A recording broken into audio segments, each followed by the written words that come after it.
Well, No.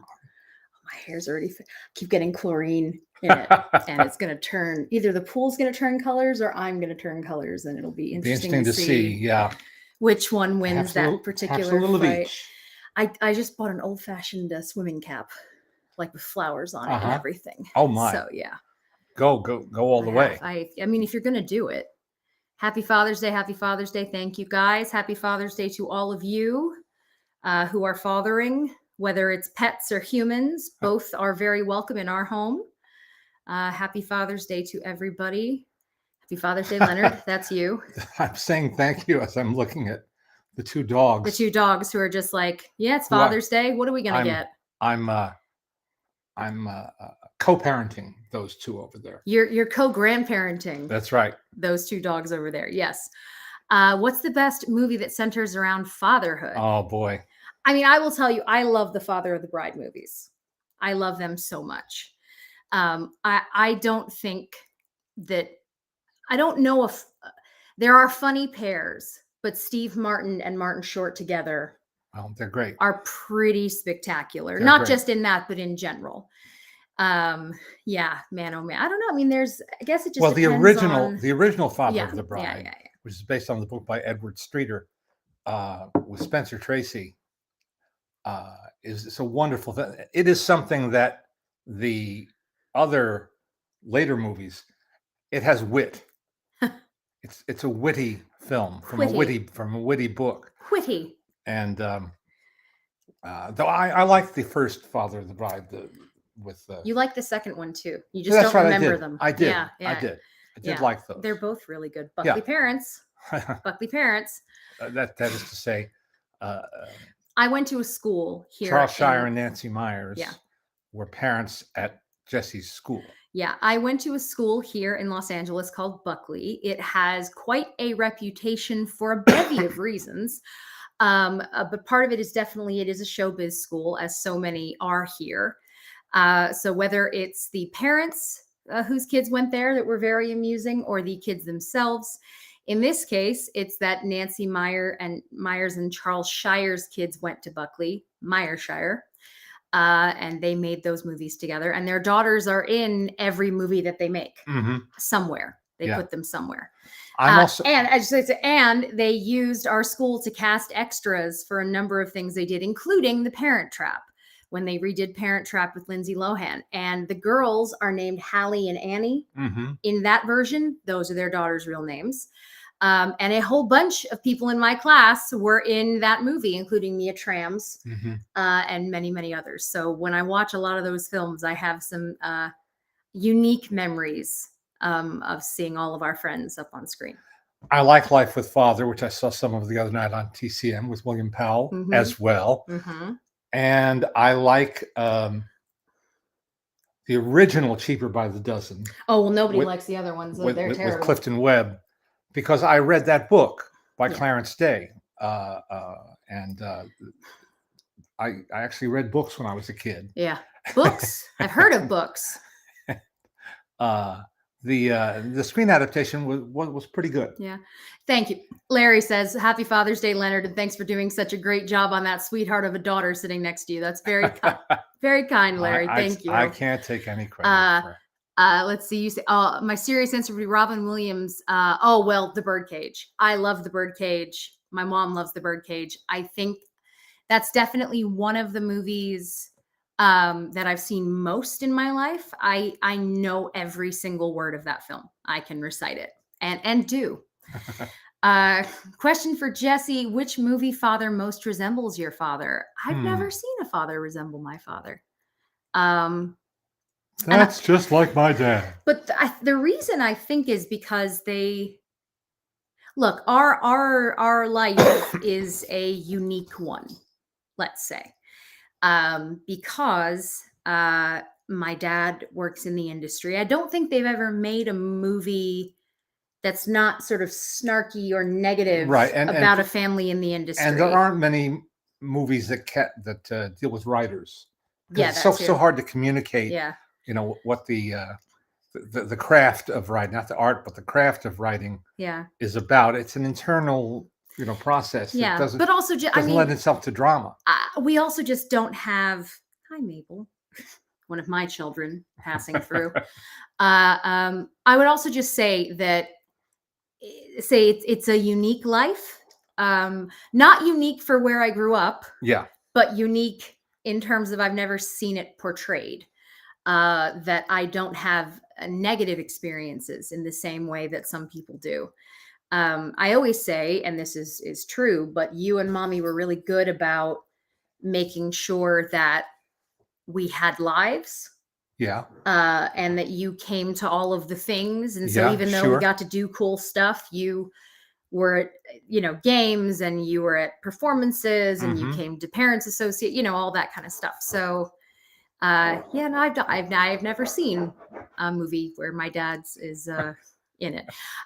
Judy says, my father was very much like your darling father. Well, Judy, aren't we lucky then? We got some good dads. I keep saying, I think truly the most fun thing is seeing my dad become a grandpa, because you are such a, and you are such a good grandpa. Well, I have a darling granddaughter who's going to make you insane. Yeah. She's going to make you insane. Who is making you insane.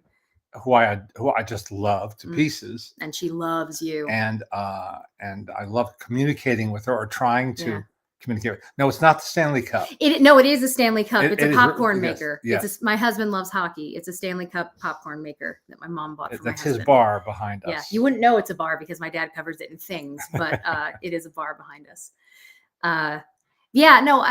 Very, very lucky. We've had a nice life, haven't we? and we're having it now. With a new twist. New cast member. She's just completely taken over our lives. Yep. In every possible way. It's funny. I am sad. I'm sad that she doesn't get to experience entertainment tonight. Yeah. I am sad she doesn't get to experience some of the stuff that I grew up. That is sad to me, because it was such fun. At the same time, I'm really looking forward. I was talking to Howard Green the other day about going over to Disney with her and just letting her run around the lot, because it's a very safe lot to let her run around. Yeah. There's not a whole lot. Not a whole lot of stuff. It looks like a college campus. Yeah, it's beautiful. And it was designed that way. Yeah, it's gorgeous, and there's a lot of space. It's very green. I don't think any. There are other lots that are beautiful. Yeah, but it's unique. Yeah, nothing else looks like Disney does. Warner Brothers is gorgeous. It is really, really, they've done a beautiful job with it. Paramount, of course, with its history. But in terms of just looking like a park, if you went to the Disney lot and someone said this is a park with buildings, you'd go, okay. I'm excited to let her run around there.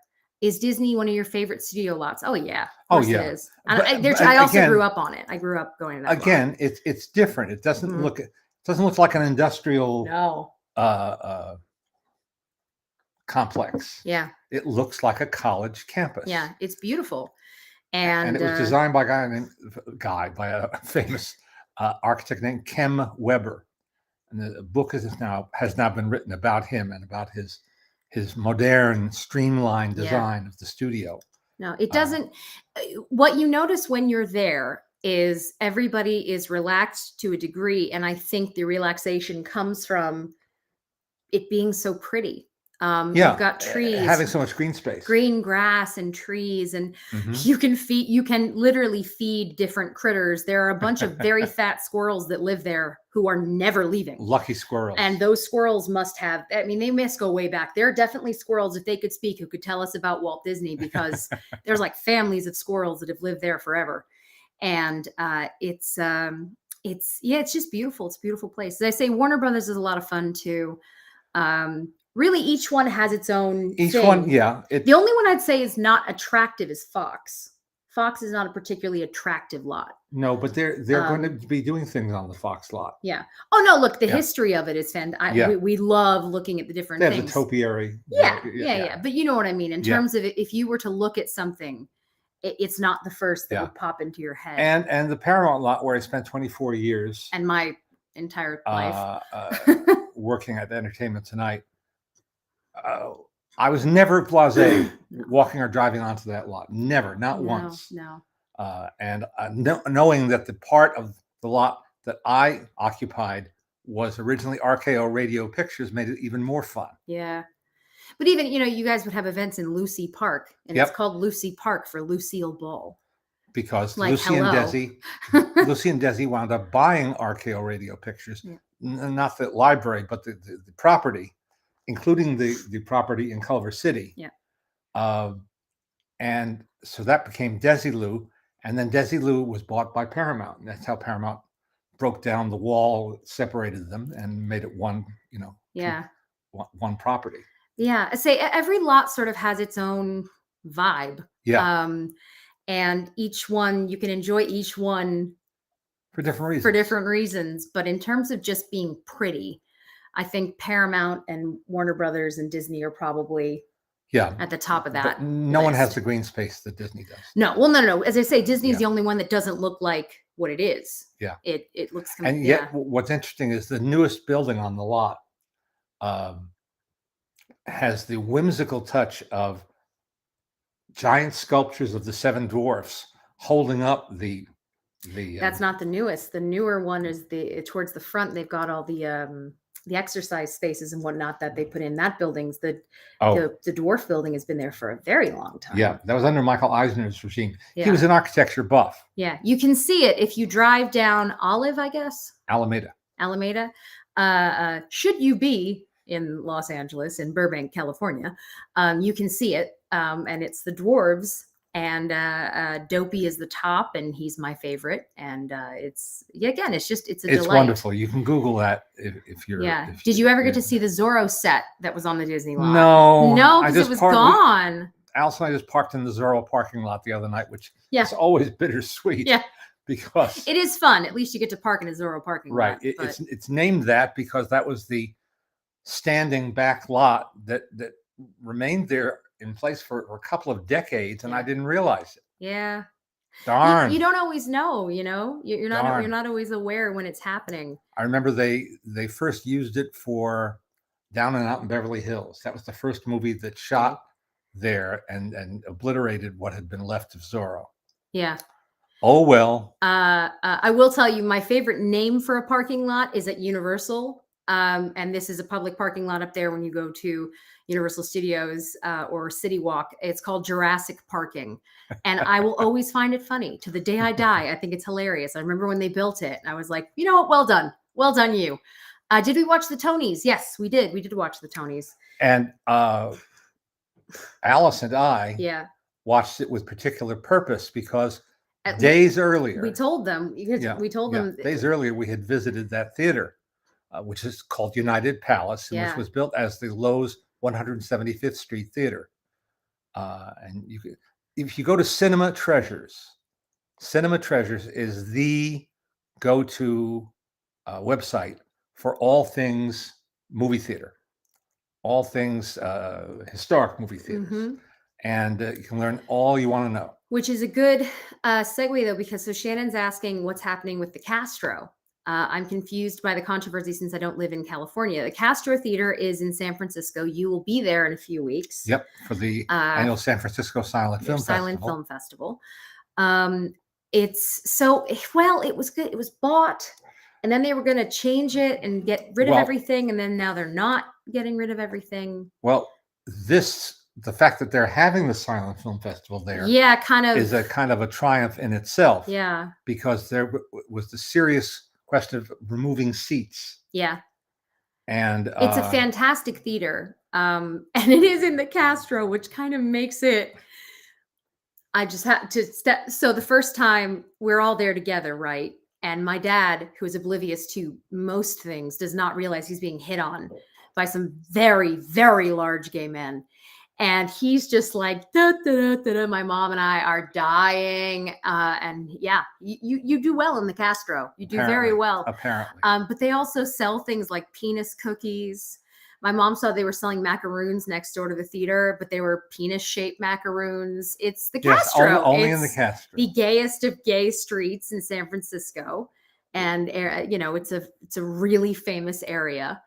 And it is fabulous. And I just love the idea that they have the Classic Film Festival there. Well, that theater which I think dates to 1927. I may be wrong on this. Definitely 1920s. Casts a kind of a spell. It's beautiful. And it really makes the Silent Film Festival more than just a series of screenings. Yeah. You're part of an atmosphere, you're part of an environment, which sometimes clashes. Yeah, with what's happening outside. With what's happening outside. With the nudity outside. No offense intended, truly, but it is jarring sometimes to go from watching films of the 1920s. Yeah, to outside. To walking outside where daddies. Where they don't need a month called Pride. No, it's all the time. To take pride in who they are and what they are. Being fabulous. Today, my gosh, you always have a good time at the museum, don't you? D23 fan says, I'm going to the Academy Museum of Motion Pictures to see a screening of Walt Disney's Fantasia. What did you see last week? Didn't you see something there last week? That's right. Good memory. That's fantastic. I'm so glad.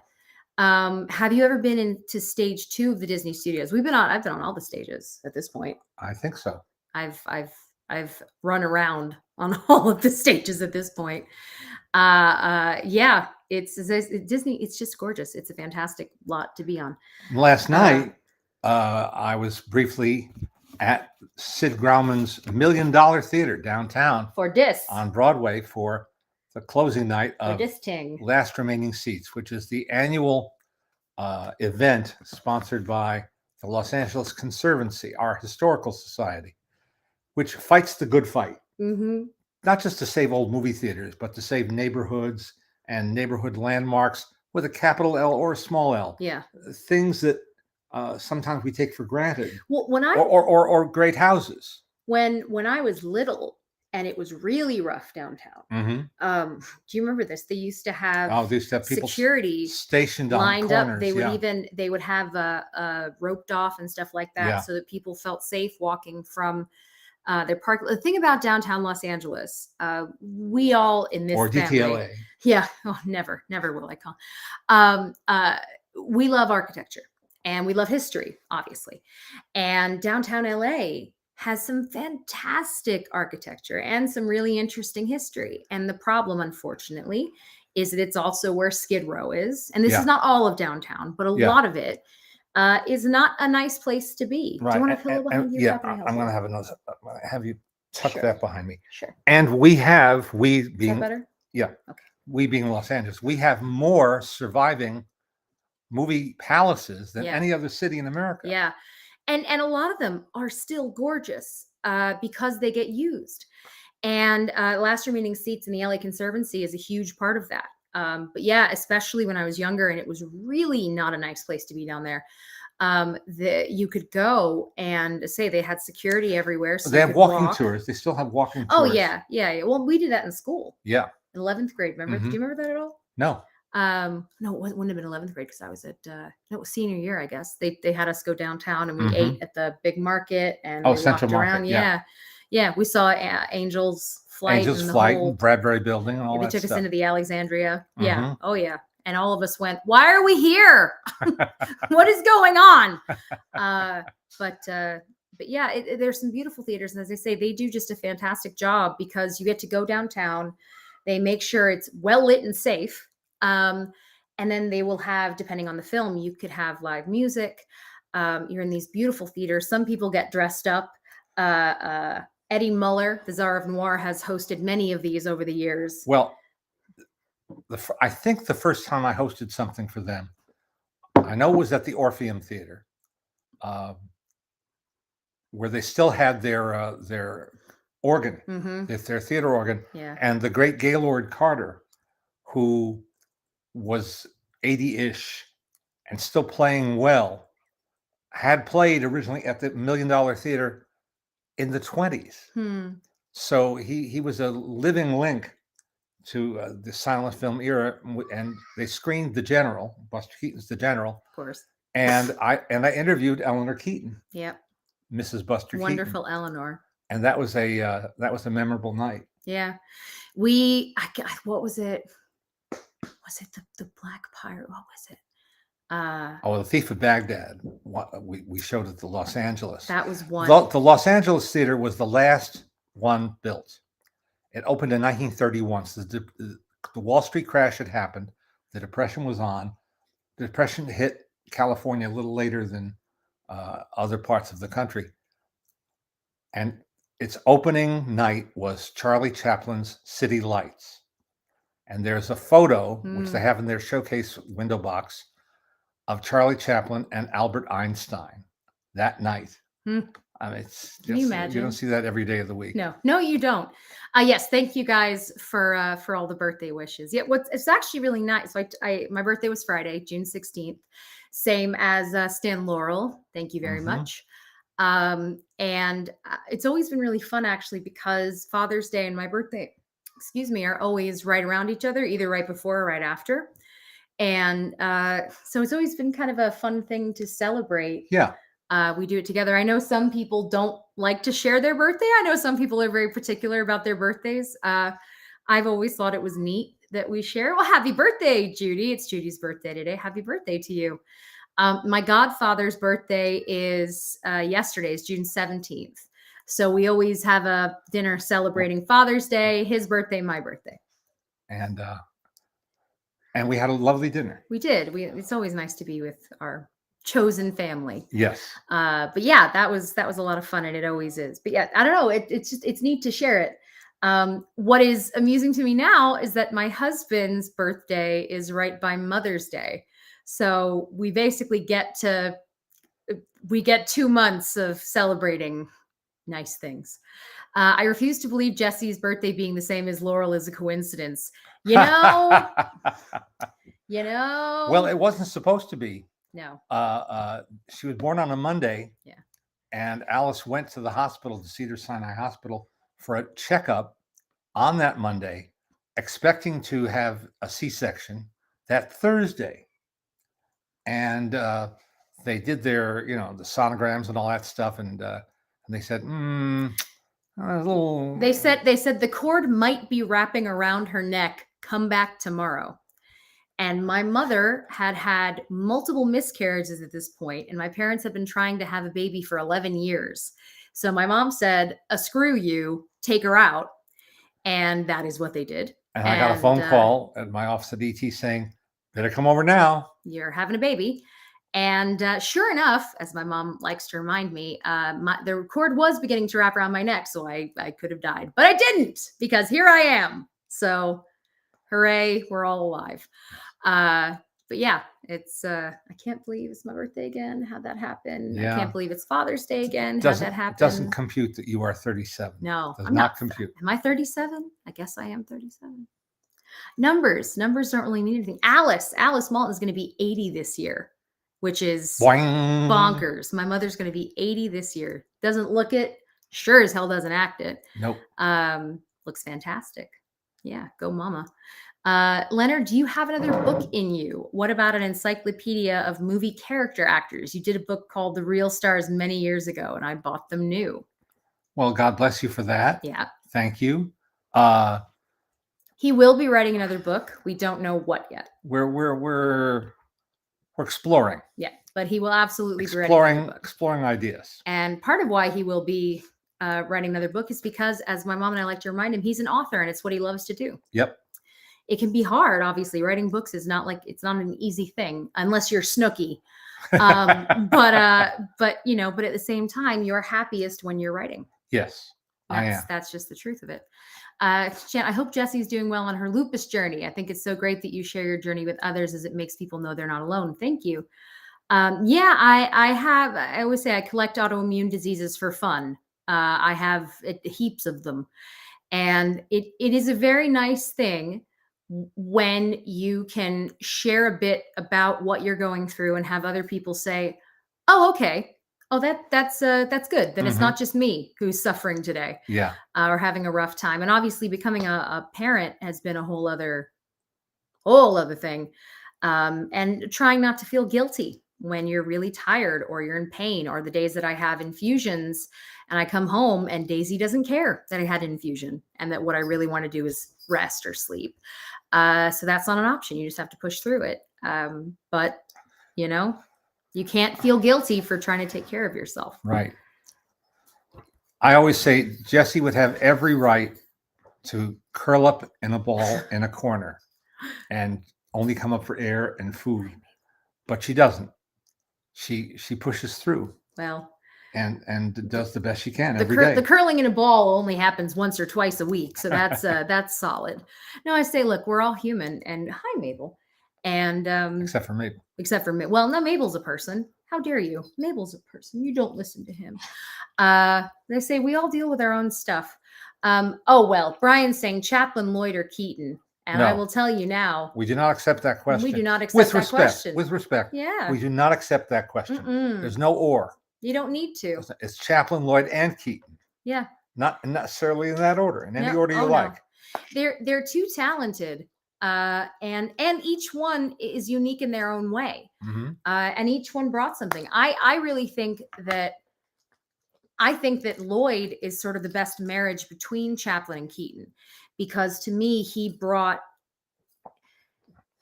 had the charm of Chaplain, but the athleticism of Keaton. And so to me, I love when you get to introduce him to people who are not familiar, because you go, look at this. This is both of these. So for some people who find Chaplain sort of too sentimental, or if you find Keaton, if you don't connect with the stone face, you have Lloyd in the middle. Yep. You know, Lloyd, who was the everyman. Well, they're all everymen in different ways. Yeah. But Lloyd's films are audience proof. They're audience proof. They never fail. I've never attended a screening that didn't get all the laughs he put into those movies. Yeah.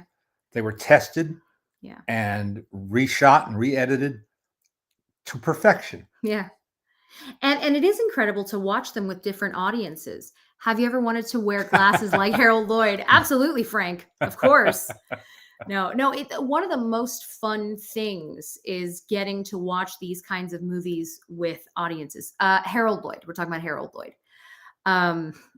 It's such a joy to watch these. Yes, and Langdon. Oh, please. There's a whole. And Raymond Griffith. Yeah. My dad will murder for Charlie Chase. Charlie Chase is his favorite. And again, like, it's so much fun to watch Charlie Chase with your students, you know, and see how they react to it, because they always laugh, because it's funny.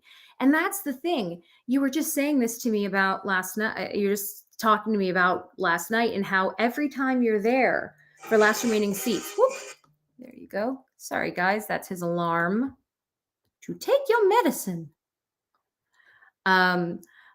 I'm always blown away, because people have it in their heads, oh, Last Remaining Seats, old movies, must be an old audience.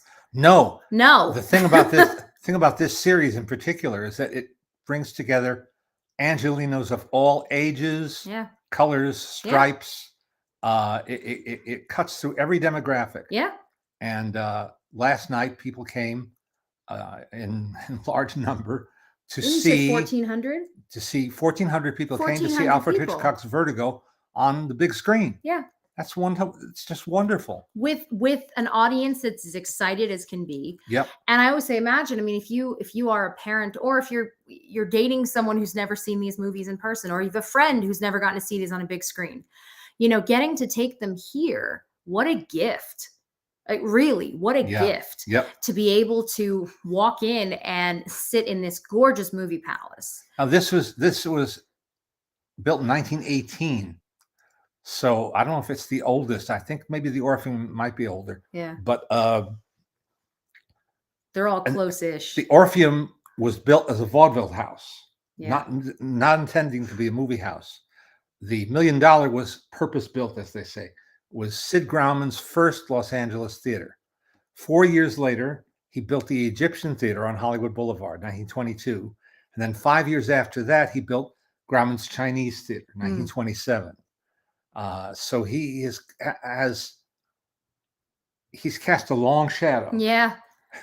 Which is also why we will never stop calling it Grauman's Chinese. We will never call it TCL or any of that other. You know, thanks to the TCL people, keep it. Oh, no disrespect to them. That. We're just never going to call it that. I'm no disrespect to them at all. TCL's Grauman's Chinese That's Theater. right. That's right. Yeah. No, Grauman's. No. Till the day I die. What do you think about the British comic actor Norman Wisdom? Oh, I never got to see much of his work. I was always aware of him. I saw him most recently in a tribute documentary to Laurel and Hardy. I can't remember which one. Ronnie says that they lost their beloved movie palace in Flushing, the RKO Keith, to short-sightedness and greed, but the memories live on. Yeah. This is part of the battle, and this is why last remaining seats in the LA Conservancy has to work as hard as they do, because people just want to knock stuff down. And I will never understand it. I mean, no, let me rephrase. I understand greed. I got it. Like, I get it. I get people love money. I understand. But I'll never understand, because it's the idea that can't you work with it at least? Like, do something with it? The phrase that the preservationists like to use is adaptive reuse. Ooh. For instance, the Tower Theater downtown on Broadway is now an Apple store. Yeah. But the people who were in charge of that kept as much of the decor. It looks fantastic as they could. Yeah. So that you're in a historic space that's been reinvented. But it's still beautiful. It's still, it doesn't look like they just stamped an apple on it. Yeah. They've done a nice job. Yeah. Which we appreciate.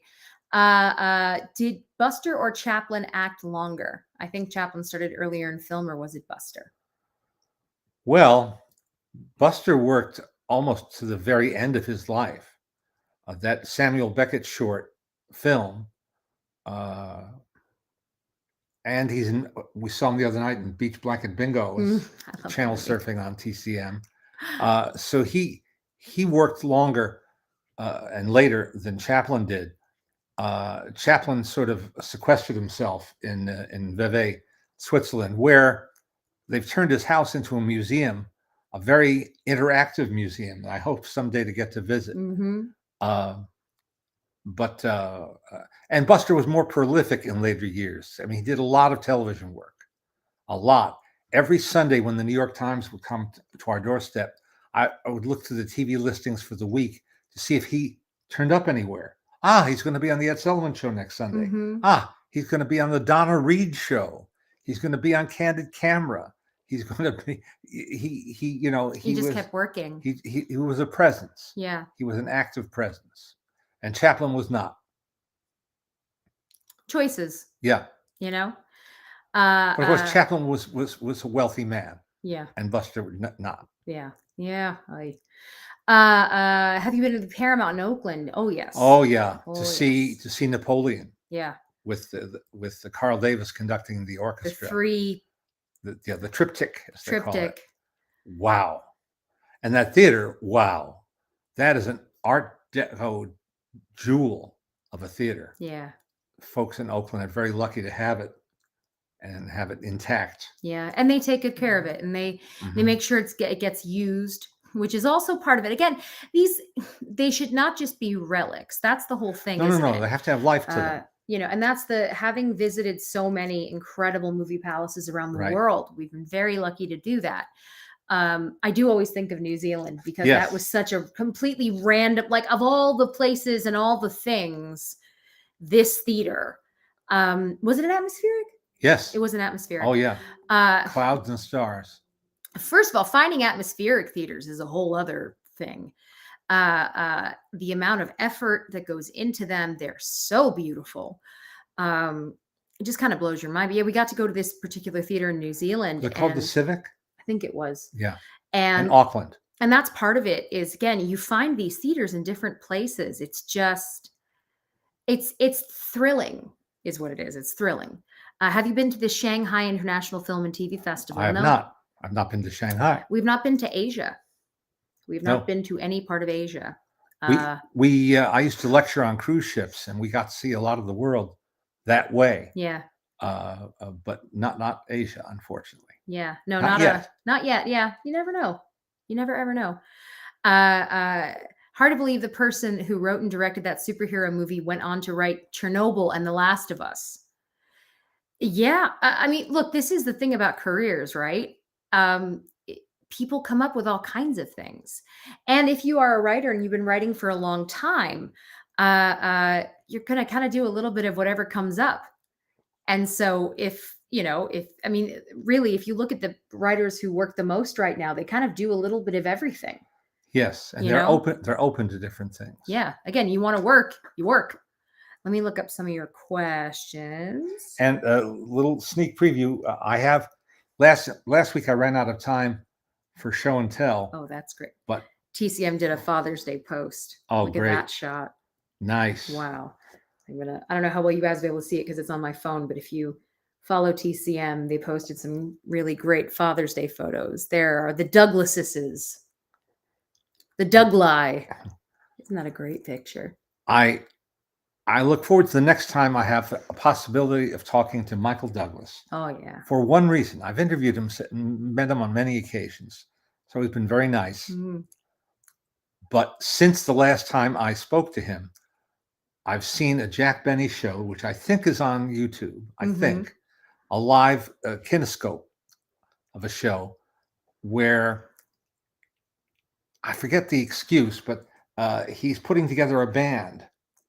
And Dick Powell comes to the door, and Tony Martin comes to Tony Martin played saxophone and clarinet, the reed instruments. Dick Powell, I think, played trumpet, and there's several others involved, all movie stars. And Kirk Douglas plays the banjo. Oh, that's right. I remember you plays saying it this vigorously. Yeah. He says the only song he can play is "Bye Bye Blues," and he does. Now, if you can only do one, at least it's that. I was just floored. And Alice, who also collects in her brain trivia about movie people that we like, was just as gobsmacked as I was. Yeah. Kirk Douglas played the banjo, and now you know that. Yes. And now you know that. I love it. We know for not complicated reasons, but we know that Lee J. Cobb played the harmonica because he was part of a harmonica band at the same Bronx high school that Alice's father attended. How wild. And my grandpa played the harmonica. My mom's dad played the harmonica. And he was part of the original. Willie was saying, doesn't Kirk play banjo in 20,000 Leagues? Yes. He plays Whale of a Tale, sings and plays Whale of a Tale, but he could be miming. You never get a sense of whether he's really playing or not. Sure. But here he's absolutely doing it. Flipper Wilson, that's a great name, is digging the hair color. Thank you. I like his hair color too. I'm so glad. I'm so glad it appeals to you. Let's see. What questions do you have for us today, my friends? And again, thank you all very much for all your Father's Days and your birthday wishes. We appreciate it very, very, very much. I asked you guys if you have any Father's Day traditions, and a few of them came up. What Bronx high school did he attend? Wasn't it PS? Oh, no, he didn't grow up in the Bronx. He grew up on the Lower East Side. And I don't know. We'd have to get my mother, who's upstairs. 1 second. Several folks are just talking about the different movies that they watch on Father's Day. That's how they celebrate. Ken's talking about Field of Dreams. Not a bad one, right?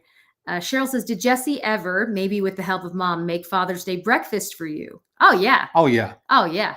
We're a big Sunday brunch. Oh, yeah. Yeah. No, family. we had the Mickey Mouse waffle iron. Yes, that was our big sit up. Yeah. That was our big thing. My dad and I used to make Mickey Mouse waffles together. On Mother's Day, my husband has learned to make crepes. And he does it well. So we had that. But yeah, we haven't done any cooking today. But yes, I have many times I have cooked for my dad. I love doing that. Phil says, I watched the Warner's 100th show the other day, and my reaction was, thank God for Leonard Maltin. You are informed, concise, accurate, and a national treasure. Well, Phil, that's lovely. Well, that's an awfully nice compliment. Thank you so much. Thank you. Jonathan's asking if you have a favorite Superman movie. The first one. Yeah. That's your favorite? Christopher Reeve, yeah. Yeah. Have you watched the new Indiana Jones? Yes, they have. My parents went the other night. I'm not allowed to talk about it. I can't say anything. Did you get to meet Glenda Jackson or Treat Williams? No, neither one. Sorry to say.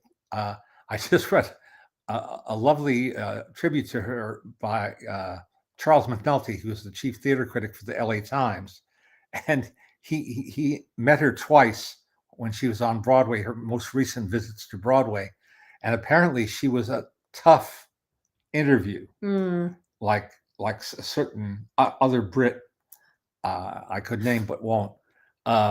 She was very curt, and he was really taken aback, and he's no rookie. And the second time, she was less curt with him. Okay. And he was about to visit his father. And she said, "Oh, well, I hope he's well. Say hello." So she softened a little tiny bit. I will tell you, one of the most awkward things in the universe is trying to interview someone who does not like being interviewed, and or just does not like talking, or doesn't want to be there. And you sort of go, well, then why are you doing this? Yeah. Because obviously I've seen it happen. I've had it happen. And there are some people who they're just not very good at it. And part of it, some people are just not conversational. Some people will answer your questions. We've had this many times. You interview somebody and you'll say, just an example, what's your favorite movie? Star Wars. And that's an answer, which is fine. It's not wrong. It's fine. But what else? Then you have people who go, oh my God, it's Star Wars because this, and this. I mean, you know what it was like when you watched it. What did you think when you saw that? And it's a conversation. Other people just by nature sort of go answer. And then you have to sort of keep trying to find a way to make it conversational, and make it flow and not make it feel awkward as if you're constantly going, okay, we have to just keep doing this. Okay. All right. We'll find a way. Yes, it's so sad. At least Glenda was older. I mean, Treat wasn't young, but still the fact that he died in this terrible accident is just really, really sad. Someone's asking if I ever met Larry Adler. Yes, I did. I was lucky enough. We exchanged letters, but I met him, it must be the late 80s or early 90s. He played at a club that no longer exists in New York City called the Ballroom, I think. And the bill was Larry Adler and Harold Nicholas. What a night. What a fantastic night of entertainment. Wow. And he, of course, was a great raconteur and still played beautifully. I have several remember CDs? I think that replaced the bigger round ones. Yeah. I have the big round ones too. I love Larry Adler. Love his playing. It's perfect. Any favorite screen father/dad? Well, I don't know. I don't know. Well, I mean, I like the reluctant father side of Spencer Tracy's character in Father of the Bride. He doesn't want to have to go along with the program. He loves his daughter, played by Elizabeth Taylor. He loves his wife, played by Joan Bennett. But he's not into the ceremonial aspect of this upcoming wedding at all. Not at all. And that I find that amusing. Yeah. We had, I think I'm quite pleased. We had a very relaxed wedding. I did not, my mother gave me a bat mitzvah that was like a wedding.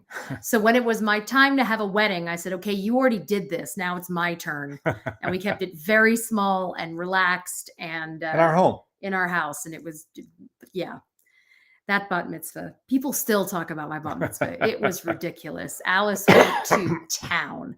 My mother went to town, which is something that many Jewish mothers like to do. Yeah. For a bat mitzvah.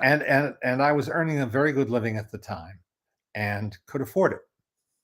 And Alice went nuts. I will never forget it, though I don't remember most of it. Jim says, Happy Dad's Day from St. Lou. With the new Indiana Jones film, Harrison Ford ties Mark Hamill and Anthony Daniels for playing the same character in the movies, 42 years. Okay. I thought that perhaps Al Pacino came close for Michael Corleone, 16 years. Any others you can think of? No, I really can't. I don't think there's much precedent. I mean, there's maybe cameos. Clark Gable played the same role twice in Red Dust and its remake Mogambo, but those were really only 20 years apart. Red Dust is 1932 and Mogambo is 1953. 20 years apart.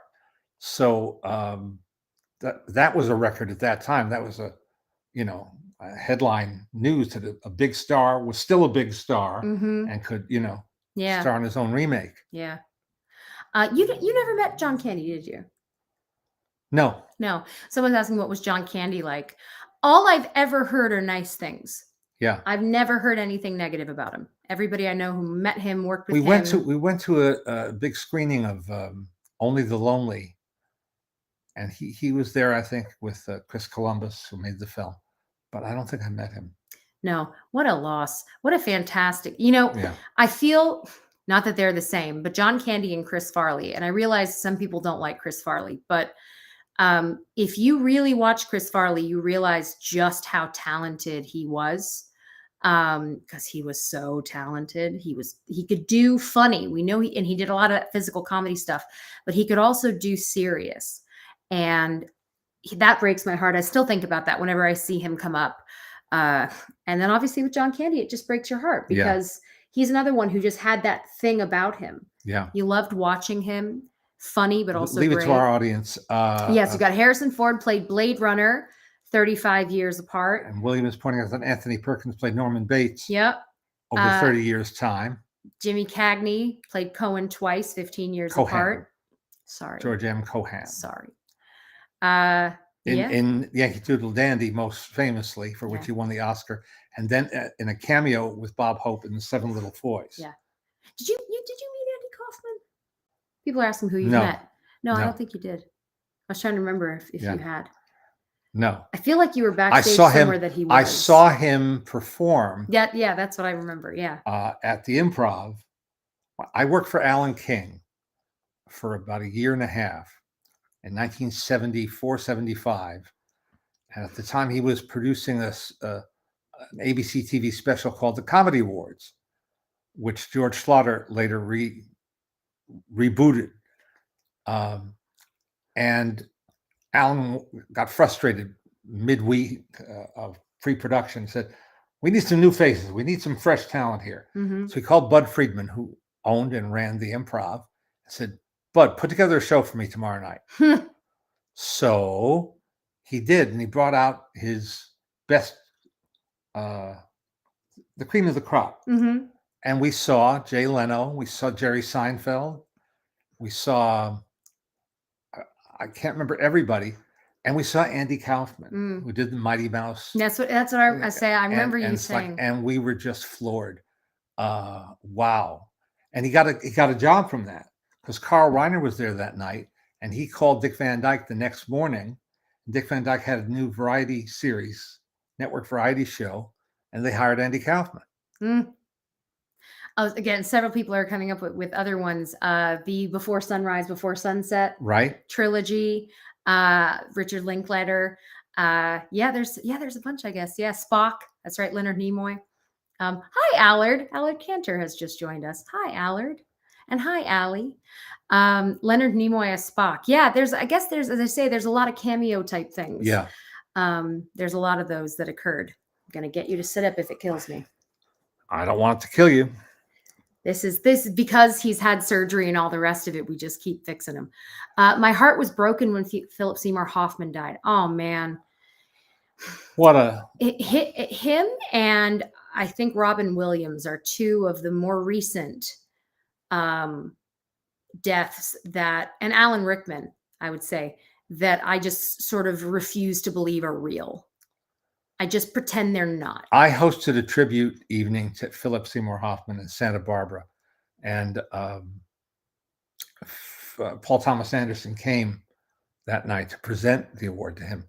And I forget who did the editing that year, but they put together a really terrific montage of. He was alive, I should say. He was there for this. Yeah. a terrific montage of his performances, and even he was blown away. Yeah. He was speechless. Well, because he's not the kind of he was definitely one of those people that did not like compliments. He was not the sort that wanted to sit there and opine about the craft and the art. That's not. He was funny. He wanted to be silly. That's sort of more his personality. But man, he was so talented and people just adored him. Yeah. And it's just one of those things. Like, some people there's nothing you can do. There's nothing you can do. And it breaks your heart. As I say, Alan Rickman's one where I think because none of us really knew he was sick, you hear he died and you go, no. Yeah, there's a lot, especially if you're like us and you watch a lot of TV and you rewatch movies and what have you, and you watch something and you go, oh, they're still right. present. Yes, they're still very present in our lives. Yeah. My husband and I have been watching all the Harry Potters again, and a whole lot of people are not alive from those. And it's depressing. It really is. It's depressing. Hard Eight, good movie. Yeah. Good movie. Yeah. Oh man. Yes, Jim Henson. No, look, the list of people is long. Of all the ones we sort of just refuse. And this is part of it too. I do think when you're captured in film and television, you don't age, and there's something about someone meeting you. You could be, you could be 20 years old watching a 20-year-old Alan Rickman in a movie. And that's the first time you're meeting him. And so in your mind, you don't realize that he's 50, 60, 70, it doesn't occur. And that's part of it, is that they are frozen wherever it is that they are. Yeah. And I also think about that just for an actor who is still working. We've talked about this with someone like Warren Beatty. If you were a heartthrob, like he was a heartthrob, right? And he wasn't just like he was beautiful. It wasn't, I wouldn't even say handsome. So he was pretty, like he was beautiful to look at. How strange must it be to age and to be able to watch yourself age. Yeah. And to have people meeting you at different parts of your life. So somebody sees you for the first time in Bulworth, Yeah. Somebody sees you for the first time in this movie, that movie. They could meet you when you're 20. They could meet you when you're 70. They can meet you when you're 90.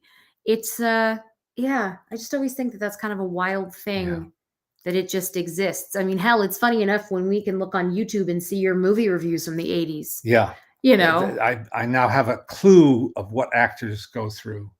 Yeah. Oh, no, let's not talk about AI and CGI. That's a whole. Okay. I will. Obviously, we can't talk about the new Indiana Jones, but they did do a bit of that. And my mom was saying she just finds it incredibly strange. And I agree. I don't like it. I don't like it when they do that weird anti-aging. Hello from Bangladesh. My goodness. Yeah. Hello. Love from Bangladesh. Greetings to you. Sending love to you in Bangladesh as well. Greetings to you. Hello. So maybe you have, and maybe you haven't heard of an entity called Vernon Kilns. That's Kiln, the firing process for ceramic ware. Vernon Kilns was a business here in California. They thrived in the 40s and into the 50s, maybe beyond. And they did a whole lot of Disney stuff. There's a lot of Vernon Kiln related to Fantasia. And maybe some other Sunday we'll show some of those. We have just a few pieces. But probably have like 10 of them. Alice and I went to a show at Bergamot Station, maybe 20, 25 years ago, and saw this. I'm going to try to. He's a big boy. He's a big boy. This is one of your largest. Yes. This is out of scale with most of the others. Yeah. I saw this and I fell in love. This is Victor McLaughlin as he appeared in the John Ford film, The Informer, for which he won the Oscar. And on the bottom, it's not only facsimile signed by the artist who did the rendering. It's approved by Victor McLaughlin. But approved by Victor McLaughlin. Sculptured by Janice Petit. Yeah, she Copyright did almost all 1940 by Vernon Potteries. There you go, made in the USA. And by golly, within a few years' time, this turned up in an auction, and we splurged. It was costly, but we splurged because I had to have it. Had to have it. This is so, as collectors always say, it's the ones that get away.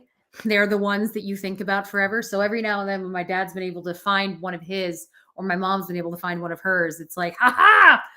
They're so excited. Can you? You want those two? Yeah. Sure. One second. Let me just answer quickly. No, none of us have seen The Flash yet. I have a lot of friends who've seen it who've absolutely loved it. I have some friends who are not comfortable seeing it because of all of the mishigas with Ezra Miller. I think it's going to be one of those things where it's a person by person. If you don't want to watch him, you're not going to want to watch the movie. Or if you try to watch the movie and you're having an issue with him, you might not be able to enjoy it. But friends who don't really care about that situation have loved it. So I would like to see it actually, because so many people have enjoyed it. Noah said it's one of the best he's seen in years. Oh my. And Pete was similar. So now the thing about these sculpts, although they are approved by the people they depict, the faces are not, some of them not exact. They're not detailed. But I think this one's pretty good. Mm-hmm. This is Gary Cooper. Yep. As he appeared in.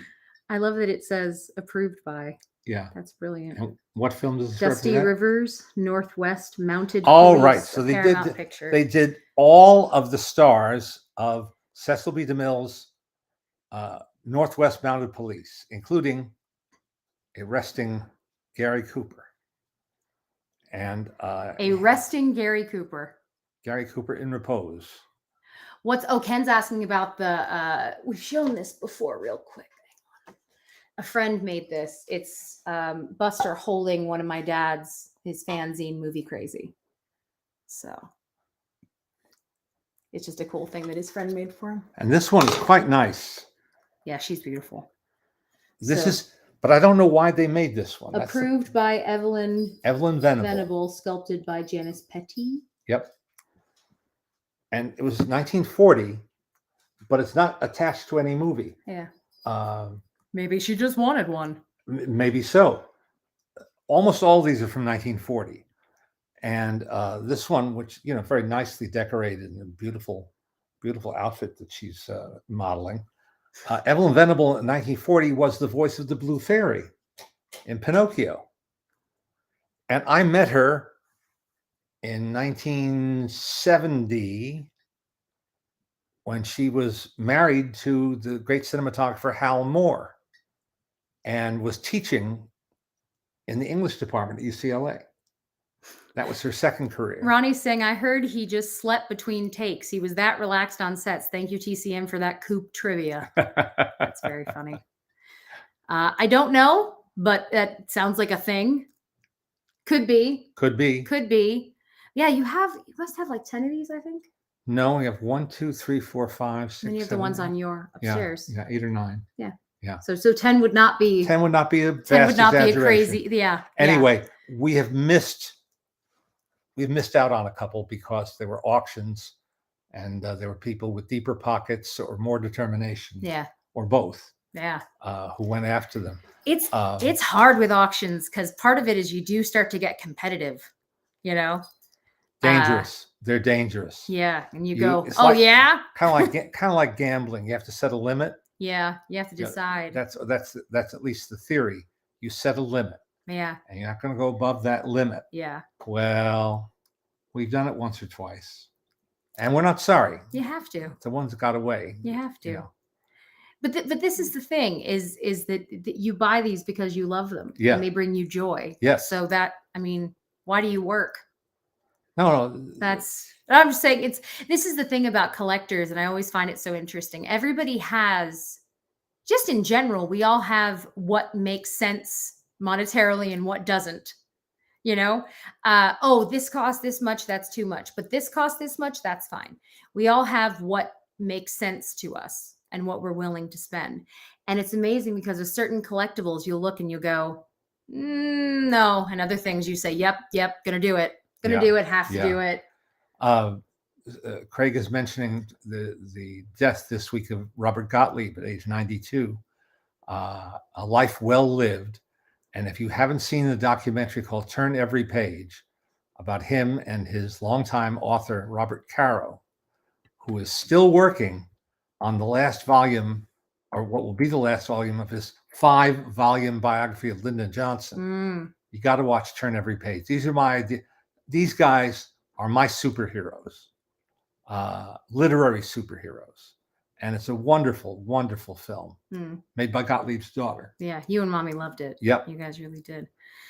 Doug saying, I spent too much for a Jerry Lewis book on filmmaking when he passed, but it only matters what it's worth to me. That's right. But this is something that we've had this conversation with people who don't necessarily understand collecting. Don't buy things because you think they're going to be valuable. No. Because you do not know if they're going to be valuable or not. Think about all the times. Look, when I was a kid, everybody was like, buy these Beanie Babies. They're going to put you through college one day.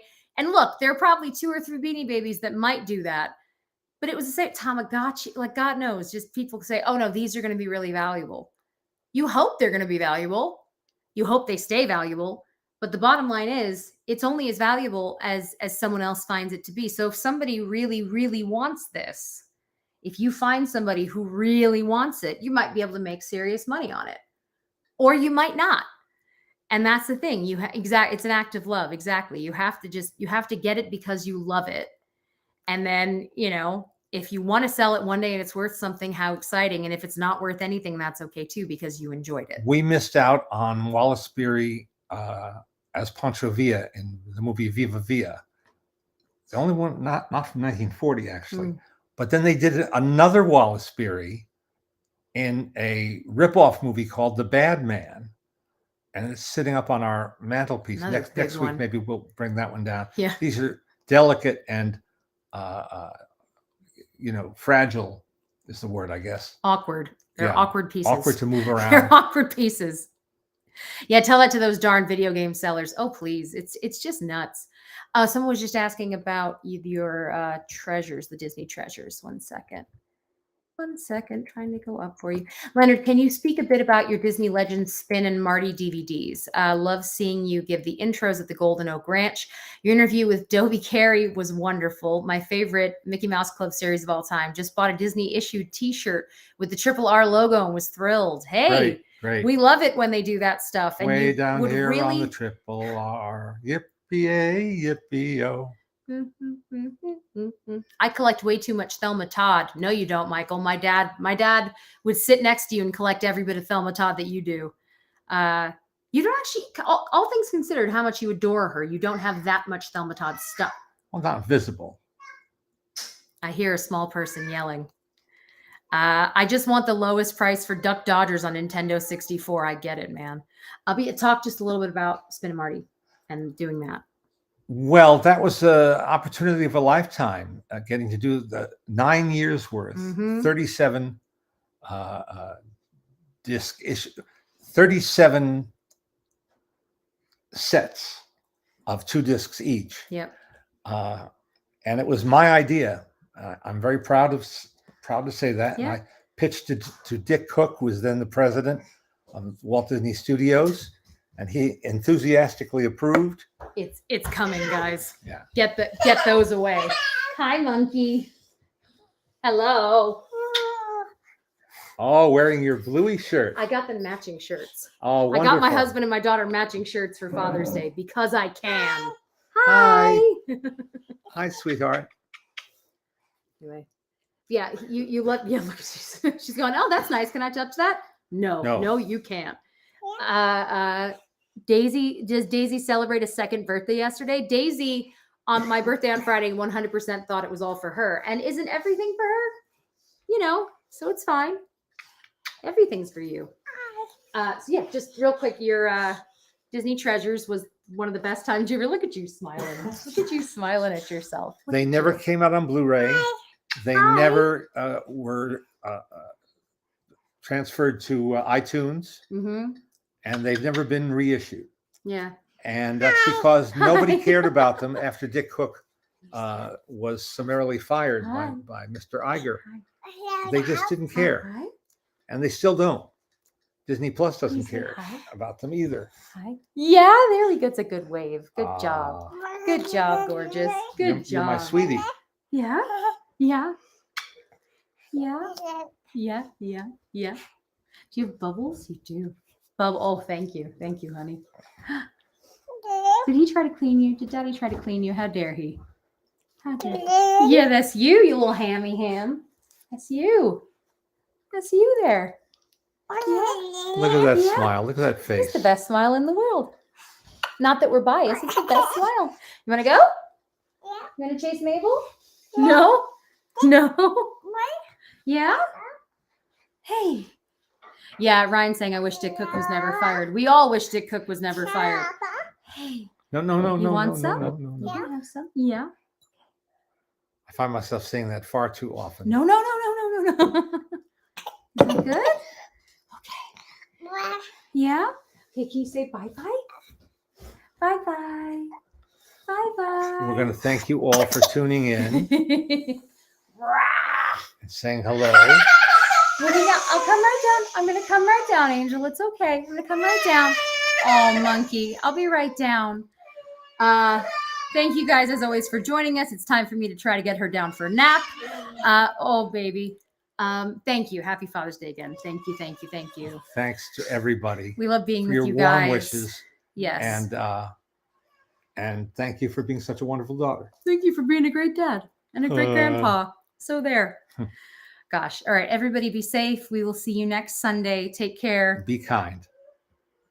Oh, monkey. Poor thing.